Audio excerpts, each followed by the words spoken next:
Assalamualaikum warahmatullahi wabarakatuh. How are you today? Hopefully you are in good condition. And today we are going to talk about how to write an analytical exposition text. Before continue our lesson, let's start our lesson by reciting basmalah. Bismillahirrahmanirrahim. Sebelum kita mulai, saya akan mereview apa sih analytical exposition text. Analytical exposition text adalah teks yang berisi tentang pandangan seseorang yang membahas mengenai isu atau fenomena yang berada di sekitar dan menurutnya itu penting untuk dibahas, baik itu dalam tulisan maupun lisan. Untuk dapat menulis exposition text, kita terlebih dahulu harus mengetahui tentang kerangkanya seperti apa. Nah, kerangkanya ini biasa kita sebut juga dengan generic structure atau structure of the text. Sebagaimana kita ketahui bahwa structure of the text dari exposition text yaitu thesis, argument, dan juga reiteration. Next, let's see the step how to write an analytical exposition text.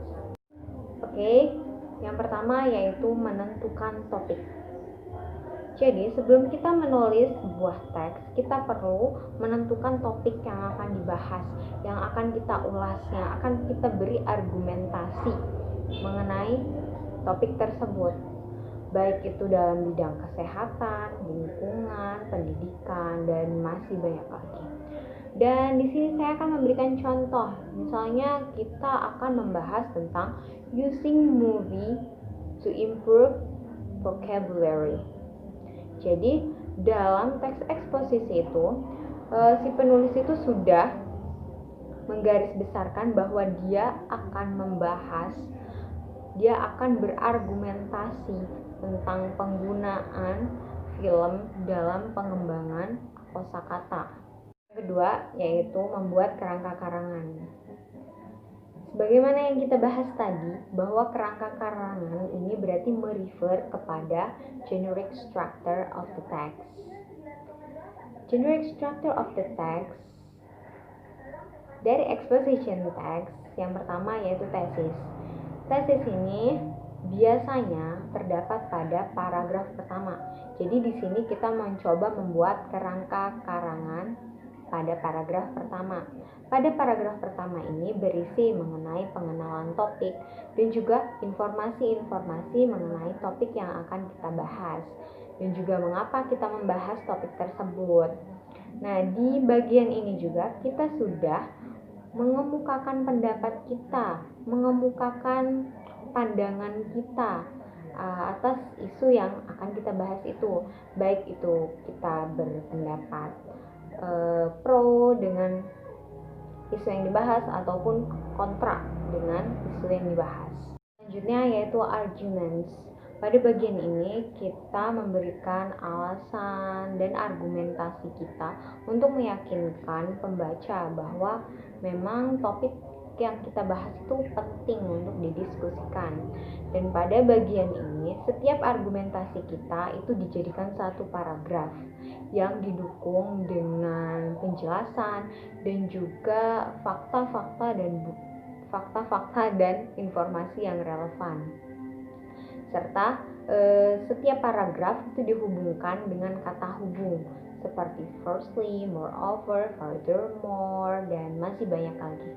Dan kerangka karangan yang terakhir yaitu conclusion, yaitu berupa penegasan kembali tentang argumentasi kita yang sudah dibahas pada paragraf-paragraf sebelumnya.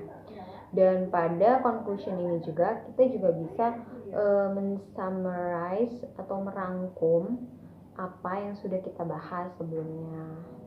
Dalam penulisan exposition text, kita juga perlu memperhatikan language feature dari exposition text, seperti menggunakan simple present tense, menggunakan mental verb, menggunakan same verb, menggunakan conjunction untuk menghubungkan baik antar kalimat maupun antar paragraf. Untuk lebih meyakinkan orang lain, kita juga bisa menggunakan persuasive technique, yaitu teknik untuk meyakinkan ya, untuk lebih meyakinkan. yaitu dengan cara kita itu menggunakan common belief. Jadi kita menggunakan pendapat umum, kepercayaan umum gitu. Kita cantumkan pada teks eksposisi kita, dan juga kita mendukung common belief ini dengan fakta dan juga informasi yang relevan seperti research, quotes, and testimony, dan masih banyak lagi. I hope you have understood the material. Thank you. Assalamualaikum warahmatullahi wabarakatuh.